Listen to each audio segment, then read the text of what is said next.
Աստված հավատարիմ է, Դեյվիդ Վիլկերսոն, օր ապրիլի 27։ Երբ ամեն բան ձախողվում է։ Հավատալ,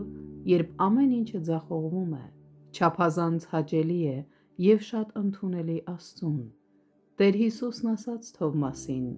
հավատացիր, քանի որ տեսար ինձ։ Երանի նրանց, ովքեր կհավատան առանց տեսնելու։ Հովհաննես 20:29 խոսք։ Երանելի են նրանք, ովքեր հավատում են, որ աղոթքը կպատասխանվի, նույնիսկ այն ժամանակ, երբ չկա որևէ ապացույց, ովքեր հավատում են անսահմանորեն նույնիսկ այն ժամանակ, երբ բոլոր միջոցները ձախողվում են։ Հնարավոր է դուք հասել եք հուսահատության մի կետի, անհուսության վերջնակետին կամ բոլոր միջոցների վերջին։ Սիրելիներից մեկը մահվան վտանգի մեջ է և բժիշկները ոչ մի հույս չեն տալիս։ Մահը թվում է անխուսափելի, հույսը կորել է, հրաշքը, որի համար դուք աղոթում էիք, տեղի չի ունենում։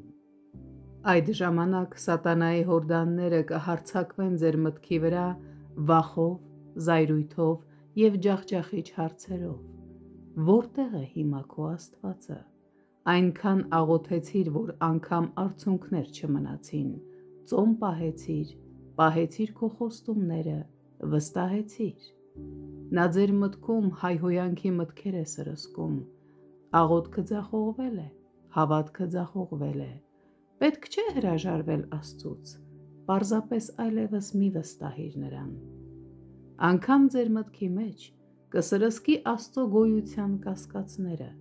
Սրանք դարեր շարունակ սատանայի գործիքներն են եղել։ Ամենաաստվածավախ տղամարդկանցից և կանանցից ոմանք, ովքեր երբևէ ապրել են, ենթարկվել են նման դիվային հարձակումների։ Նրանք, ովքեր քայլում են մահվան հովտով ու ստվերով, լավ լսեք այս խոսքը. լացը կտևի մի քանի մութ սարսափելի գիշերներ,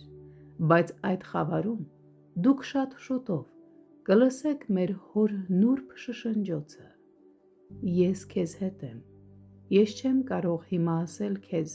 թե ինչու է սա տեղի ունենում, բայց մի օր դու դա կհասկանաս։ Դու կտեսնես, որ այս բոլորը իմ ծրագրի մի մասն էր։ Դա քո ձախողումը չէր։ Ամուր բռնվիր, թույլ տուր, որ ես գրկեմ քեզ, քո ցավի ժամին։ Սիրելի բարեկամ, Աստված երբեք չի ձախողվել, այլ գործել է բարությամբ և սիրով։ Երբ մնացած ամեն ինչ ձախողվում է, նրա սերը հաղթանակում է։ Ամուր պահիր քո հավատքը, հաստատ եղիր նրա խոսքի մեջ։ Այս աշխարհում ուրիշ հույս չկա։